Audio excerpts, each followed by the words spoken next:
Hello and welcome. This is Ancient Gaming, and I am Zilla, your friendly host, down the pathless path to talking about ancient stuff in video games, basically. So, hi if you're new here, and welcome back. If you are returning, we'd love to hear from you in chat. Um, so today we are streaming more of the Pathless. I do have one previous stream of this game. You can check out all of my previous gaming streams on my YouTube channel. They do stay up here for about a week, and then I believe that is all Twitch currently allows for me. So, if you do want to catch up on me playing any other games or the previous iteration of this game, please do check out my YouTube channel where you can see all of my Archeo gaming content, plus a bunch of other stuff that I do in terms of video essays on political theory and ancient studies and linguistics and history and board game media criticism. All kinds of stuff. Um, Last week we started Hades 2, but unfortunately my partner Tortoise is busy today. We're hoping that he will be available next week, so we're gonna take another dive into the Pathless, and I hope that you will join me. Now, a quick recap. This is not a super spoilery game. Um, I certainly don't know what's coming up next, but it is, by Giant Squid, the same people who did Abzu and who were part of the team that did Journey and Flower and that kind of stuff. Um, so we have this very sort of chill vibe, not a lot of words in this game.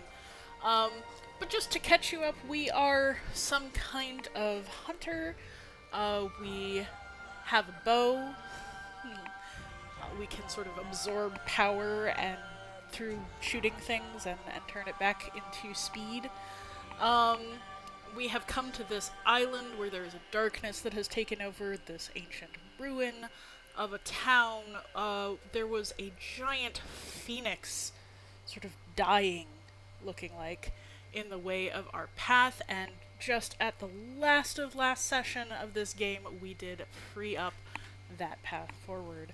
So let's talk about what's new out of what's old. I have no idea what's coming up. It'll be fun.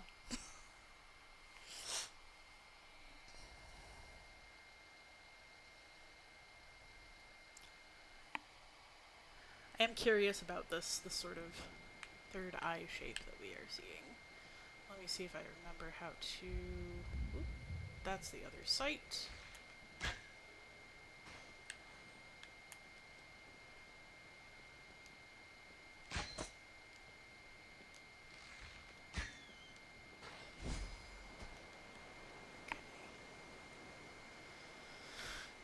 So now we are entering the first sort of full-fledged building here. We've talked a little about these sort of brickwork, two colors of stone, or possibly three. The lighting makes it a little hard to tell. But it does look less like paint and more like material composition, so that's always fascinating. So we've got these huge, high arches, very monumental style of structure. Oh hey, here's our burb. It's got a big old hole in her heart. Oh, we're surrounded by butterflies. Friend bird? Ah, yes.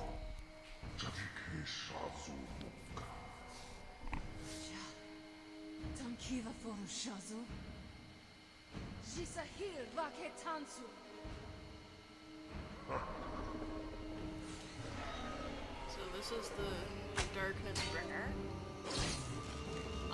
We did learn a bit about him earlier. He used to be one of the monks here. The tall ones. Okay, so he's killing our burb friend again. And the Godslayer, he says. So I don't think that's a real language, but I don't know. There's usually not that much language in these games, so I wasn't expecting it.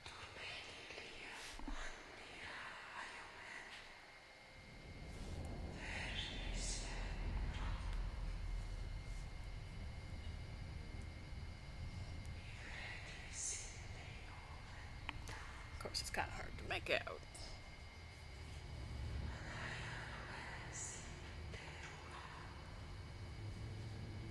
Okay, so the phoenix bore children. The phoenix is the mother of the land. Oh, we're getting the mother of the gods. She bore 3 children. Now they are cursed beasts and thrall of the Godslayer. Looks like maybe a dragon and a turtle. I wonder if these are the Chinese directional gods. I should.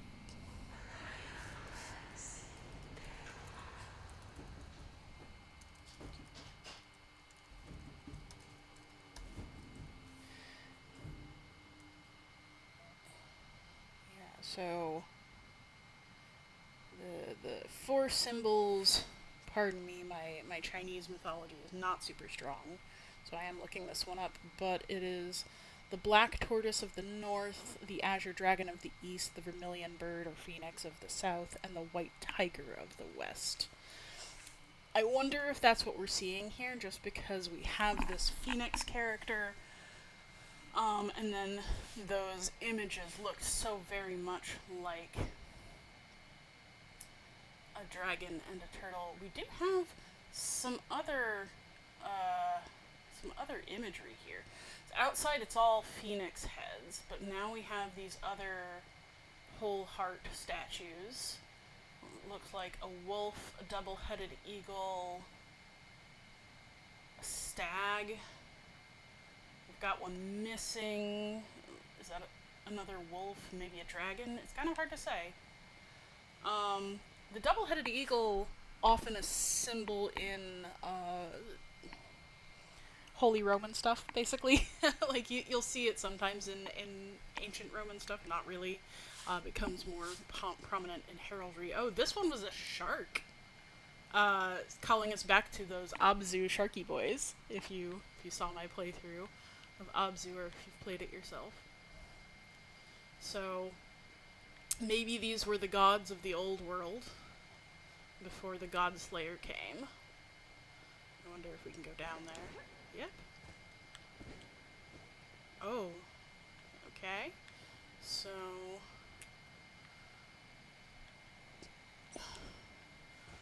we have these giant pots.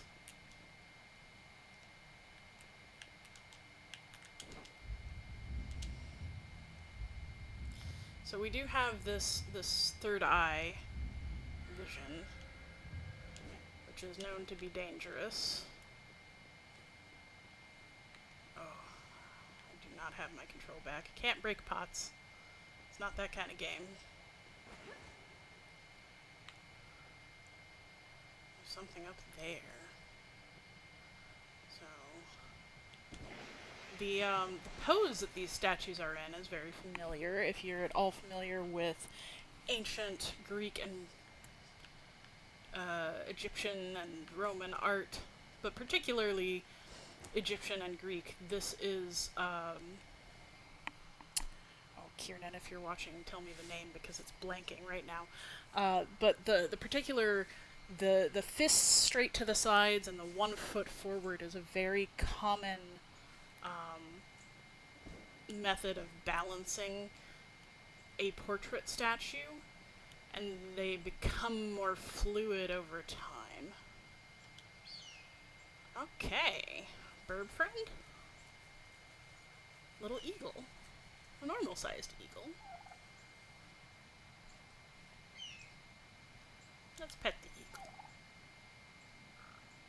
No? No pets? Maybe yes pets? Chirp. Oh.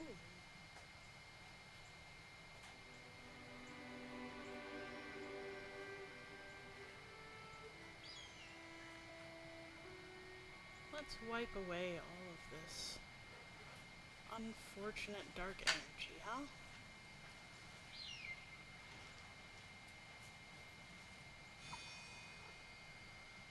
I would never ever pet a real life bird like that. My goodness. Like, first of all, so much of this is the wrong way.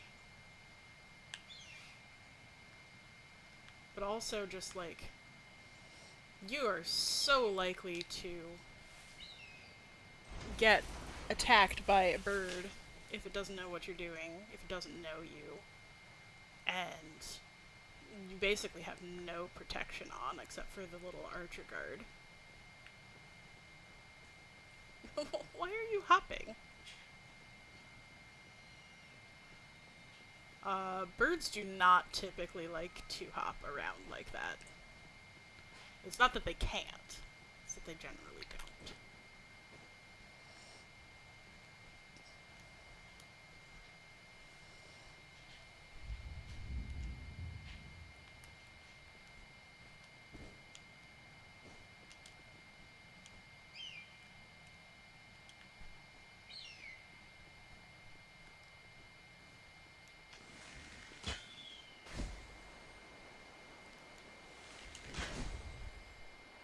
Okay, so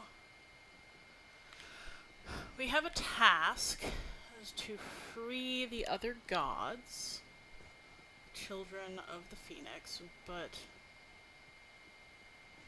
how?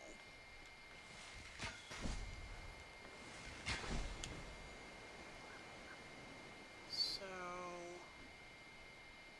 inside here is just this chamber. It just goes up and up and up. Unless we have some way of getting up there. Oh wait, there's a staircase that I just somehow totally missed in my circuit of this chamber. Whoops. Let's go this way.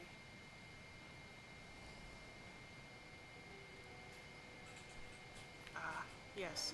We have been finding dead acolytes, sadly, frequently, but we've met this mechanism before. If we tug on that rope, it will take us upward.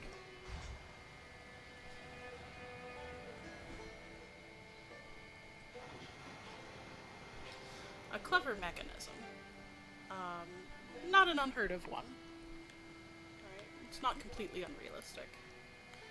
And we do have this sort of fish scale pattern in the windows. I think of it as a very Japanese sort of style. But these carvings, of course, are not. We have our whole heart phoenix. This sort of angular carving, I really don't think of as like maybe you'd see something like it in South America. Oh right, this is one of our little challenge buttons. Not even a challenge. Just step on it to open the gate.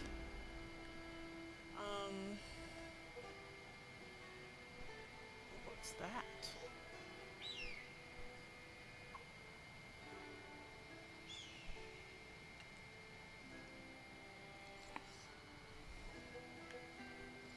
So, something to do with the phoenix. Oh, I see. So the bird can pick it up? That is a hefty bird. Come on, bird. Put it on. Our poor dead acolyte friends.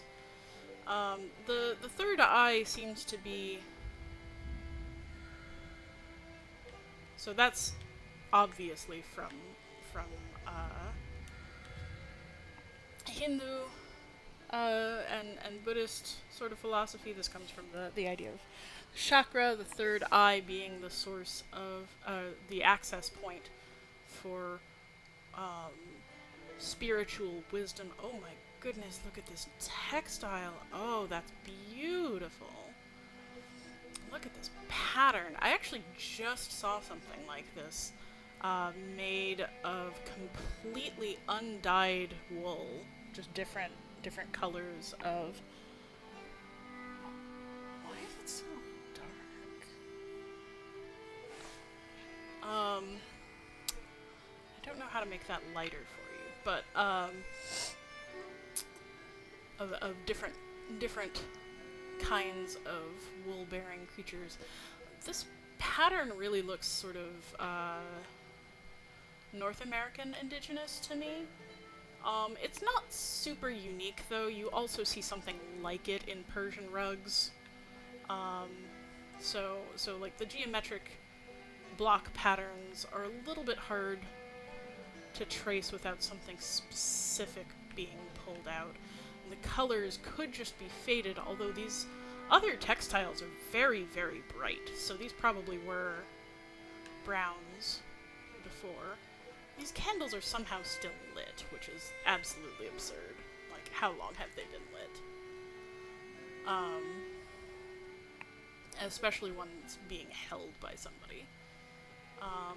But we have this obviously a sacred space, and here the statue of the acolytes with their third eye vision headband, and lots of little ones, which might or might not be devices. We did have some devices earlier.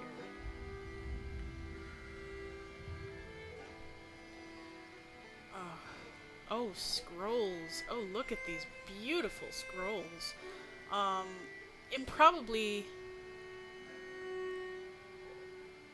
either very thin or written on both sides. Can I get close enough to see glyphs?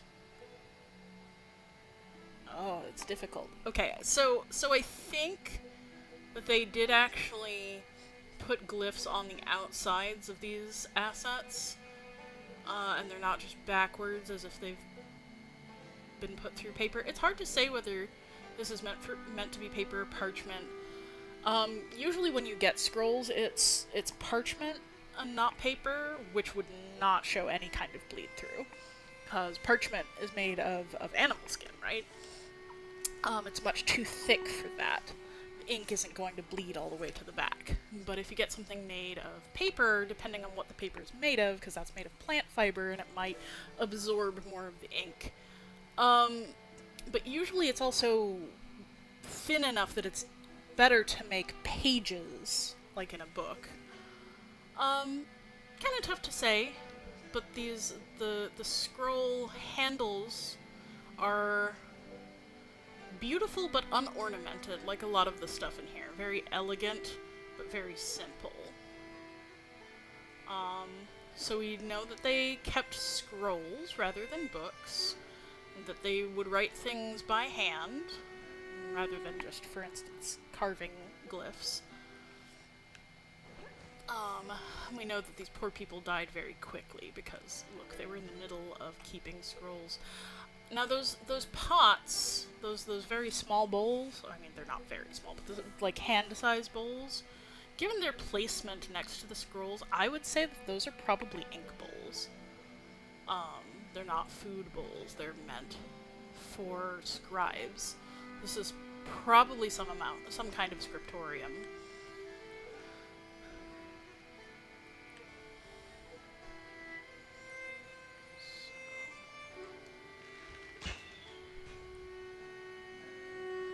I shot something. I don't know if that was of any use.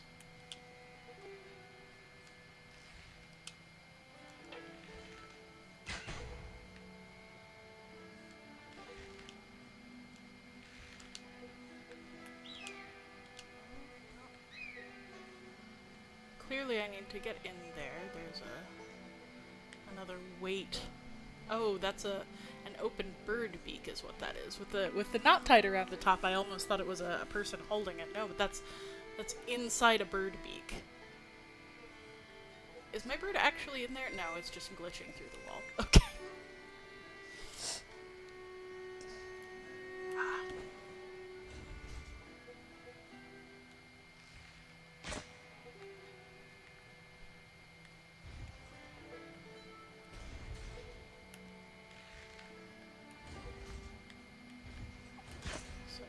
is fire straight. Oh, what's that? But I can't change. Okay.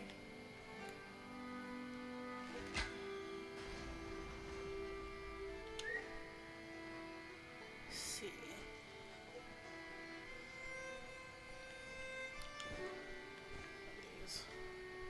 There is no practical way that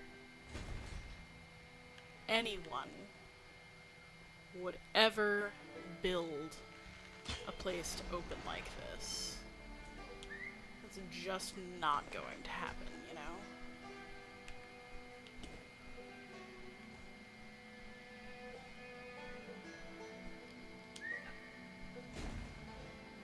Ah, I see.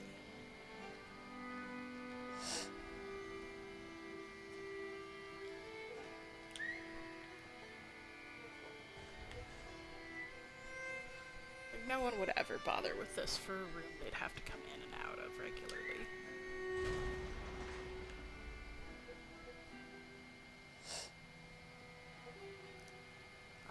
We come to a corrupted area, one of the children.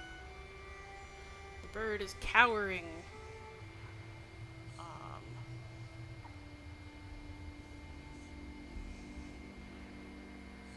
It does not want to grab that thing.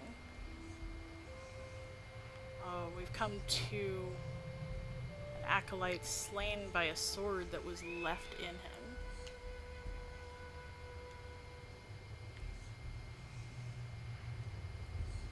Both of them.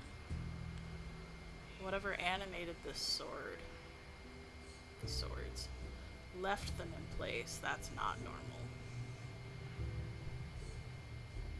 Okay, so the bird is happy again outside of the presence of the evil statue of one of the children. Oh, we have a prompt to look with our third eye, and indeed there is a passageway here.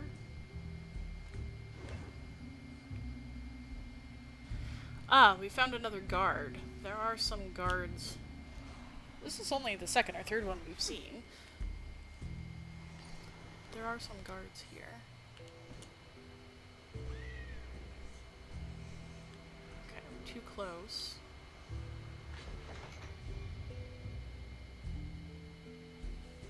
Oh, but we've turned off the evil eye? The evil triple eye, I guess. Oh.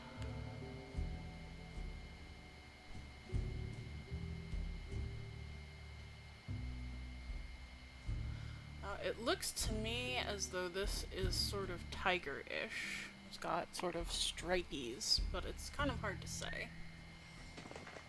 I'm sure we'll find out.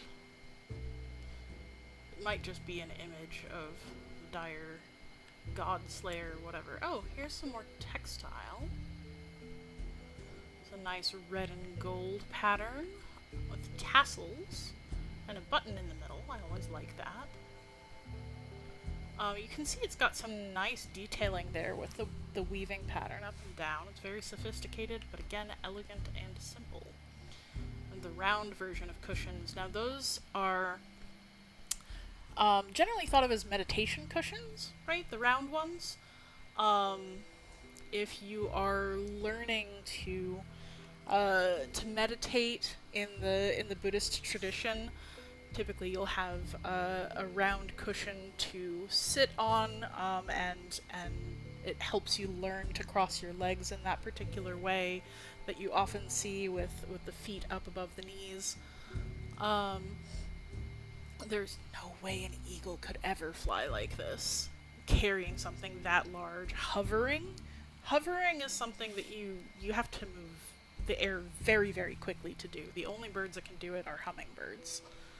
But it's a magic eagle. Let's not question it too closely, right? It's not everything I'm doing here, questioning everything too closely. So it makes sense anyway to have these sort of meditation cushions spread around in a sort of sanctum for these people who are acolytes of the third eye, whatever that means in this situation. Oh, this is beautiful. This looks like a map. It's a terrain map. We have, again, these glyphs that we just don't have enough information to do any parsing. They look the same as the glyphs that you find in Abzur Journey at a glance. I don't know enough to know. This is a very nicely crafted terrain map, right? Look at how closely modeled this is to the larger map. I bet that it is a copy of the larger island map. Oh, we get to read. So we landed here. And then the forest plateau, the domain of Kernos, the horned one. Kernunos is an actual Celtic deity, a humanoid with stag horns, often associated with forested areas. So we have Kernos here. Corn, of course, being cornu, being the Latin for horn. And, you know, we still see that in, like, unicorn, one horn. And cornucopia, a horn of plenty. Copious, plenty. But Kernunos comes from the same root, right? Like there's a surprising amount of overlap between early Celtic language and early Italic, shall we call it. There's some of the closer branches of Indo-European daughter languages. So it's not too strange to see Kernunos in the real world, Kernos in this one, have that same sort of kern sound, even though the vowel has changed, still meaning horn. So, Redwood Steppe, domain of Sauro.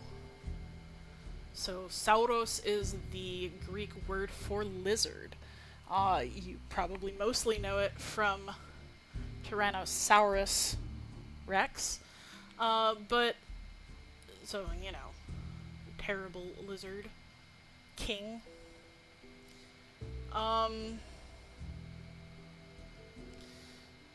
But, you know, if you look here, we've got this sort of lizardy, dragony face. That's not that surprising. So, Sauro. You might also hear that, you know, if you hear sauropod, right, that's generally going to be your class of lizards with the kind of, like, legs like that. Lizard legs, literally. I don't know if it has any connection to Sauron. If anybody listening knows enough Tolkien lore to know why he named Sauron after a lizard. He did know, for sure, because this is ancient Greek and Tolkien was a classicist. He knew Greek and Latin very well. He was a philologist, like me. Great Plains domain of Nimue. Fascinating. So, I'm not entirely sure what... This looks kind of like a horned serpent, maybe? Nimue is an Arthuriana reference, unless it's something more than that. But is the name of the sorceress who was Merlin's pupil, sometimes in some stories lover, and she trapped him inside a tree.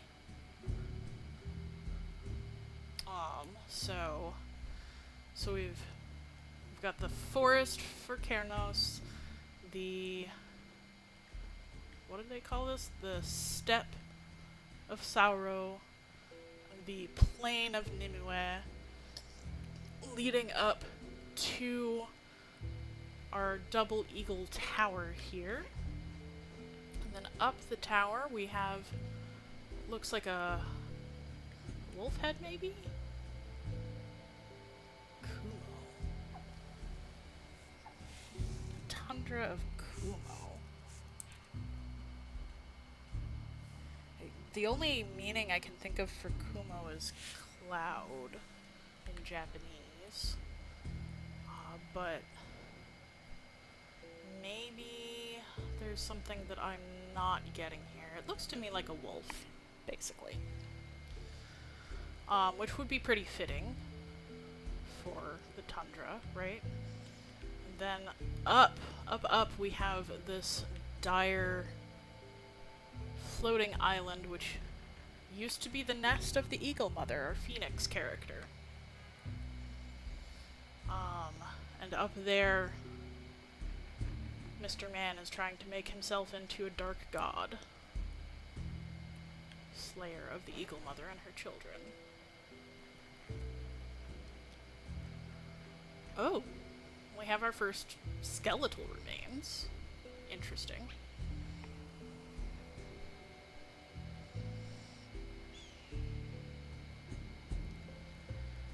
Oh my.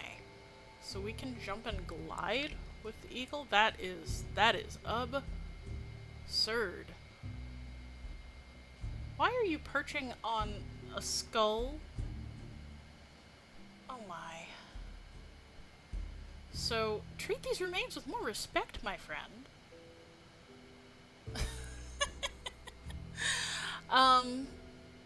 We really haven't seen skeletal remains very much. It's mostly been full corpses, or at least fully dressed corpses. So it's interesting that here we show much more either time or natural, I mean, I'm going to call it erosion, but probably biological erosion. So I can go down into this water, or I can go across. And I know that the water is mainly there as a, you know, to fall in. But we have two more remains here. Our little eagle friend really does show a preference for landing on people's skulls, doesn't she? But we have some lotus flowers and lily pads, again, showing a very sort of Eastern Asian biological vibe, we'll call it. Oh, I was going to talk a bit about falconry. So hunting with an eagle of your own is certainly not unknown. Throughout the world, people have found bonds with birds of prey and used them to hunt in various places. There are definitely signs in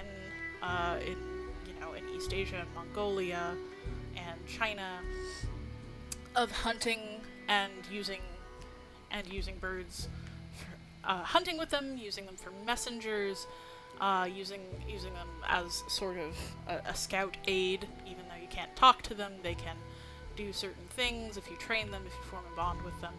But it's certainly not unusual to see somebody. So our hunter looks very much to me like she's dressed in a version of Mongolian armor. She's a rider. Well, she might be a rider. We've seen no sign of riding anything other than a boat, of course. But she's dressed for riding, for adaptability at least. And she's also got that arm guard for arching, but she can use it as a falconer's glove.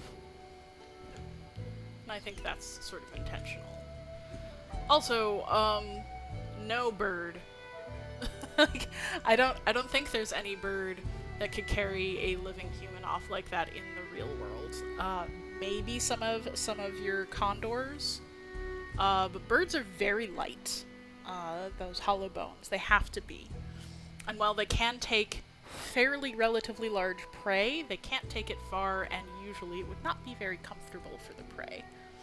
And certainly, if we were being dragged by the falconer's glove, we would probably dislocate a shoulder.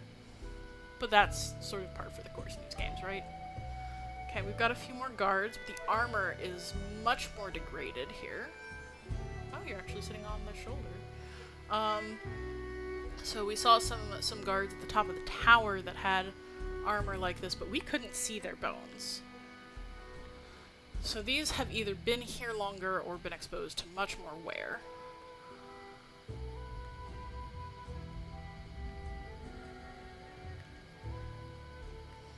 I guess up is the way we go.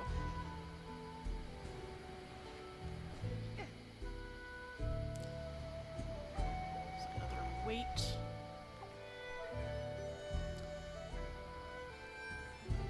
What's down here first? Oh. So here we get a little bit more about the scrolls. They are definitely writing on the outside, which is very unusual because that's not going to protect the writing.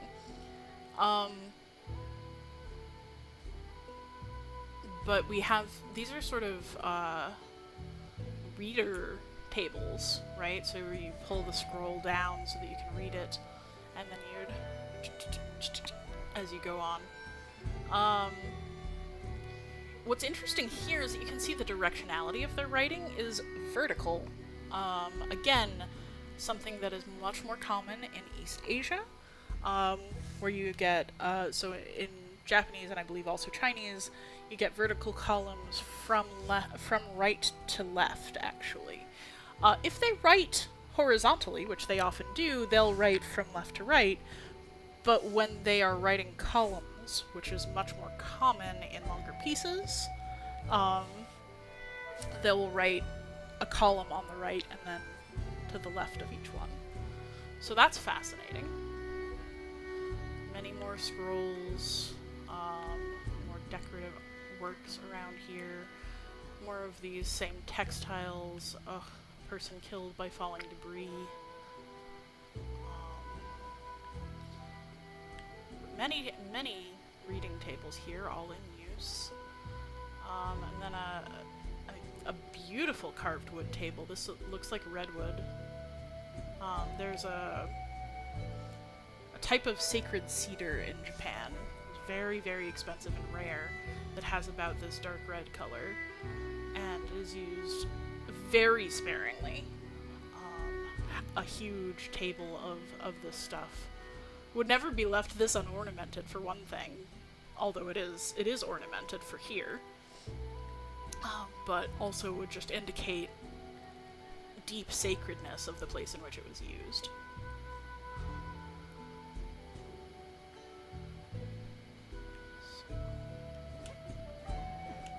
Gosh, we can jump so high. I'm sure I'm going to want that. Come on.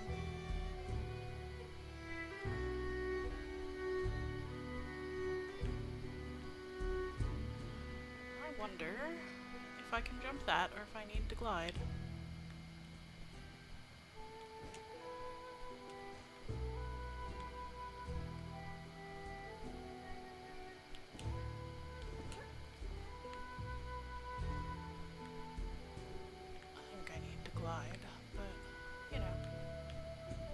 Doesn't hurt to try.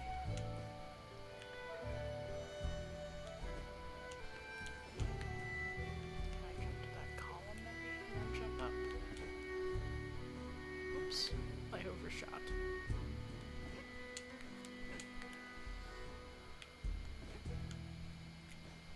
And I undershot.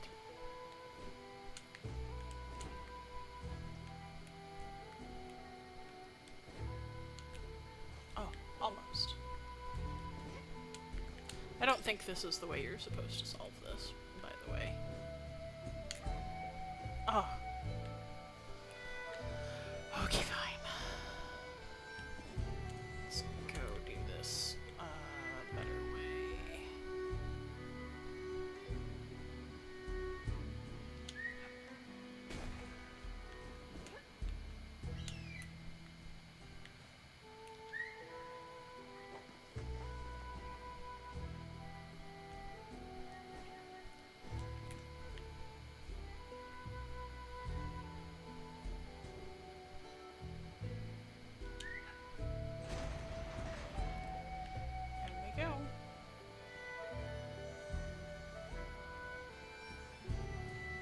desiccated guard.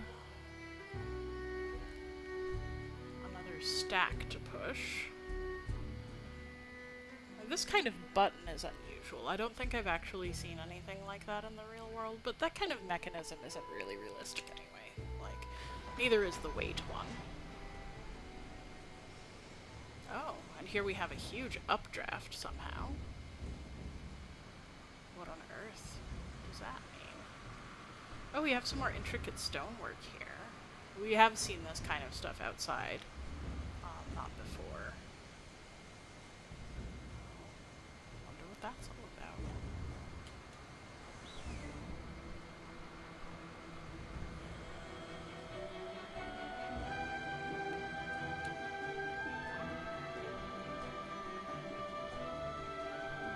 We're in a cutscene now. So we were above the Circle of Gods. And that flew us up to presumably the plain of Kernos, or the forest of Kernos, rather. These are the bridges that we could see from below.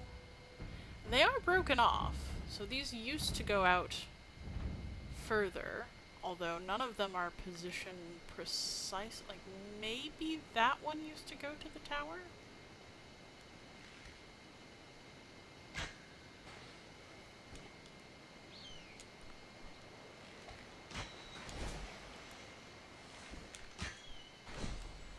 Okay, I don't want to fall off, that would be annoying.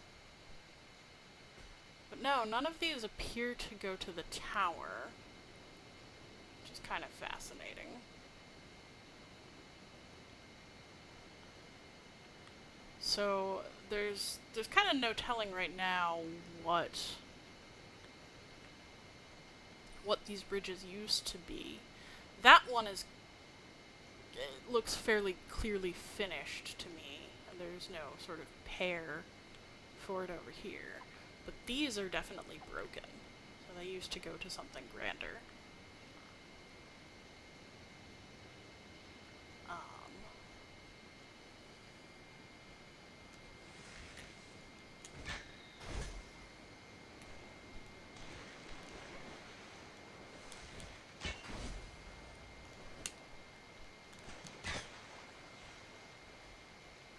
Don't ask me how I did a shot underwater. It's not.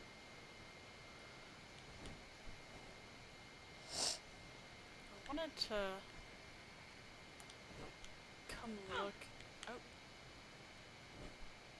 I can jump high, but not that high. I wanted to come look at that water spout, because it looked like it was man-carved, but maybe it's not. Maybe it's just an illusion from the blocky graphics.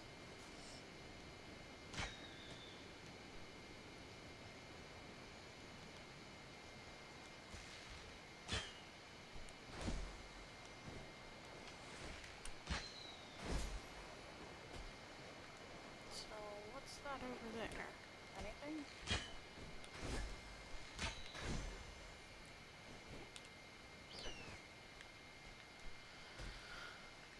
This place does not seem full of secrets, but maybe I'm just not good at finding them yet.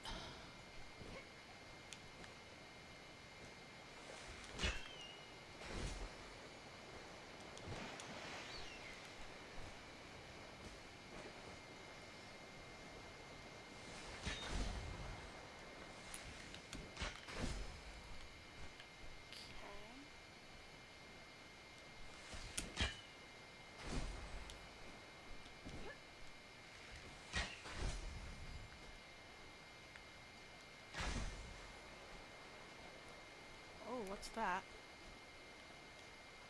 What? Hit the wrong button. Oh no. Where am I now? I have no idea. Oops.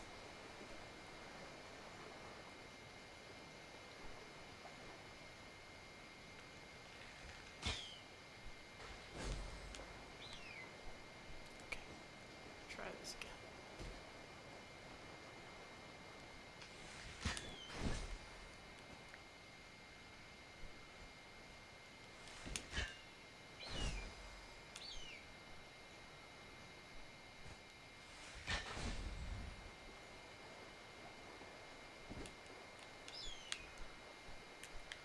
Okay. So we have one of the acolytes. We have actually the double eagle pictured there. And whatever these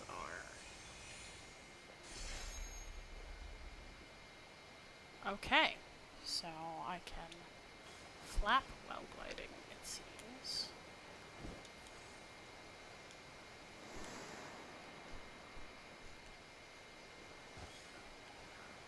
Rise up higher. Now, however did any of these people get around before now? Absolutely ridiculous.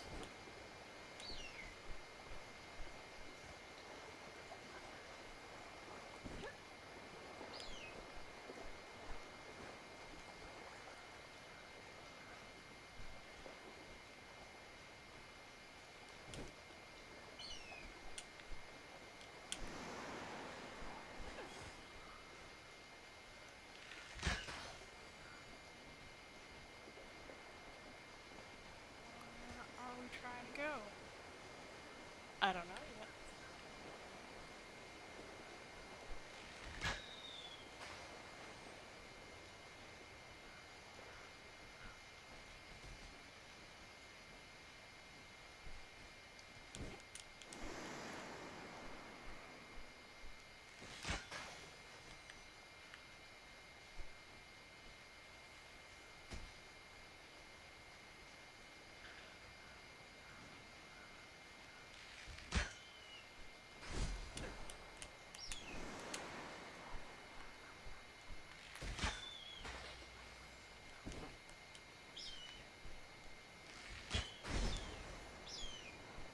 Huh. Interesting.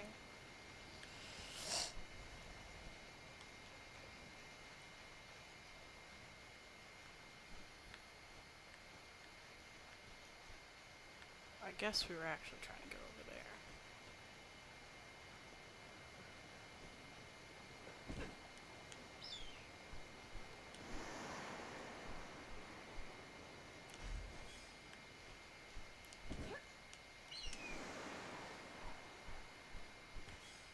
Interesting.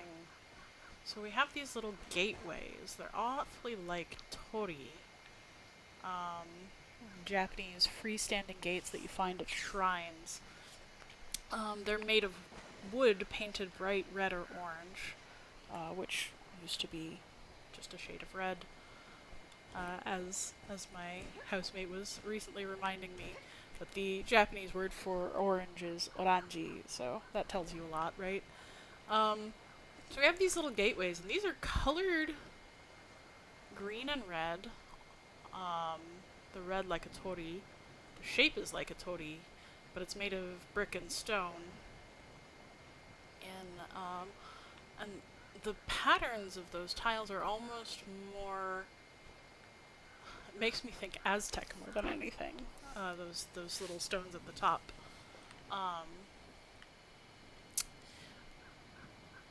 Japanese torii are sacred to Inari, the fox god of fluid, gender, and mischief, and shape-changing, and chaos, and also life, and food, and fertility. Very central to the Japanese pantheon. And you will see torii all around. Here we have a broken statue of Kernos on the forest plateau, which we have finally reached. What are we doing here? We have not yet found out. Oh. We are hearing perhaps one of the corrupted children?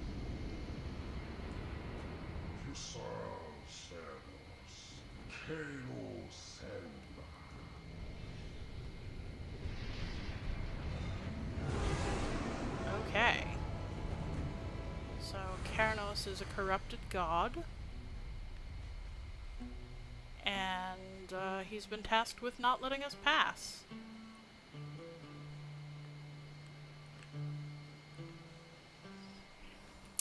Well, that's just fascinating, isn't it?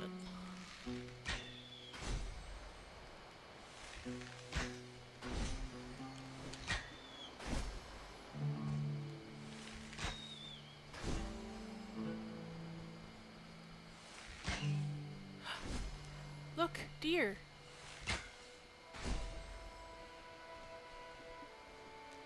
Black white-tailed deer.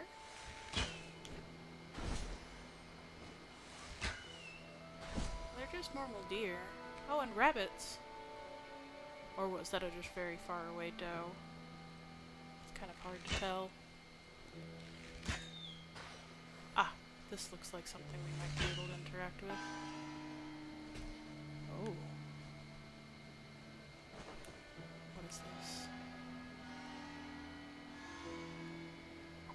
Ah, an ordering.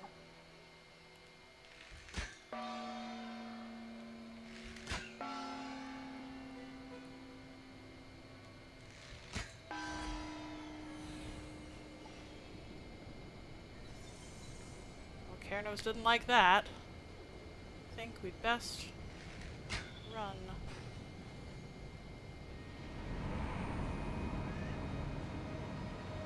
Oh.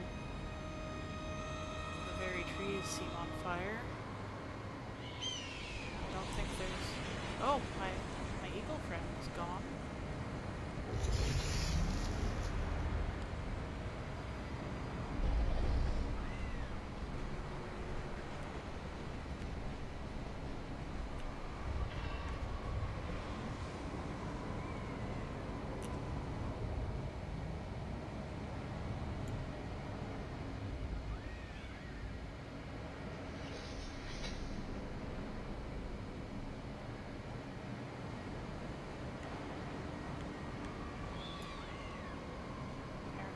Get over there without getting spotted.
I'm very close to it.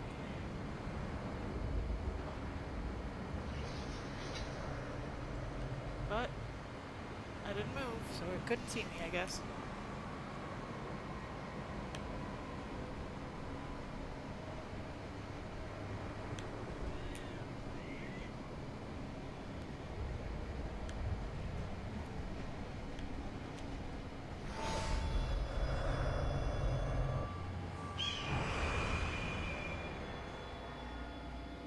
Okay. I guess we did it. Now we need to heal the eagle of its wounds again.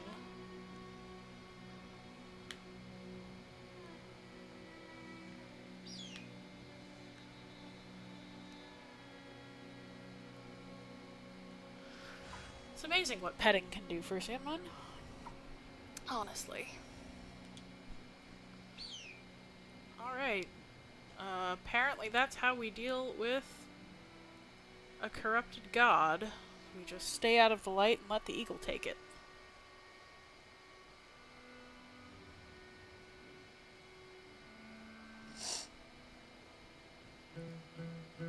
Ah, these are the bells. Oh, I did want to talk about the bells. These are reminiscent of Chinese bells. They're made of bronze.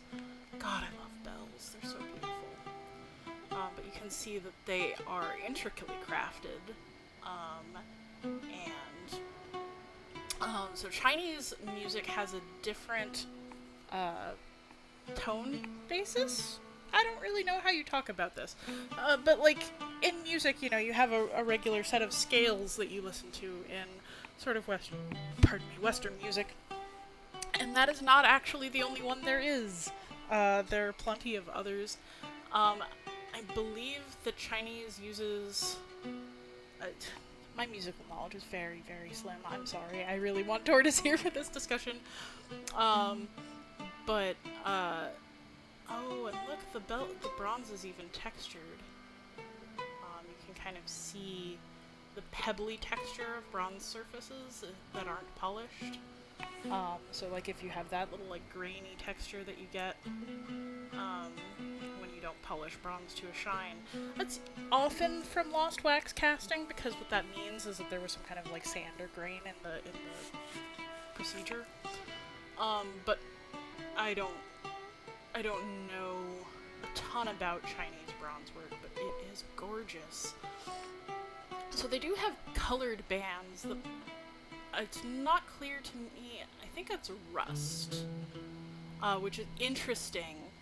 Bronze does develop patina over time, and that might actually be the places where there's the least oxidization are the ones that are colored the color bronze, whereas that green patina develops over time with oxidization.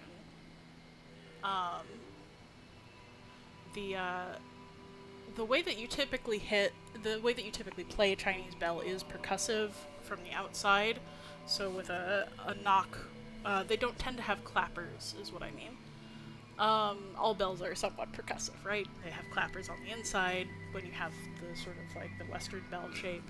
But these sort of column-shaped bells that you get, especially in China, they found a set of Chinese bronze bells when I was in college that I've never gotten over how exquisite they were.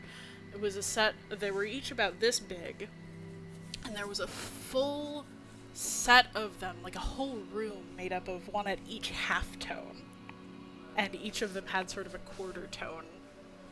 It's just absolutely marvelous. I love bells so much. Okay, enough. I think that's actually a good place to stop for the day. Thank you so much if you came and watched along with this, and we are probably back to Hades next week, but it'll just depend on Tortoise's schedule. We have been playing a little bit offline, not in the game that we're going to show, but, Tortoise has the Hades 2 bug, so we've definitely seen more of it than is going to be in just our second hour of play. There's a lot to talk about there. So thank you very much for coming with me. I hope you're enjoying this. I hope you're enjoying Hades 2. And I'll see you next week. And hey, keep learning, friends.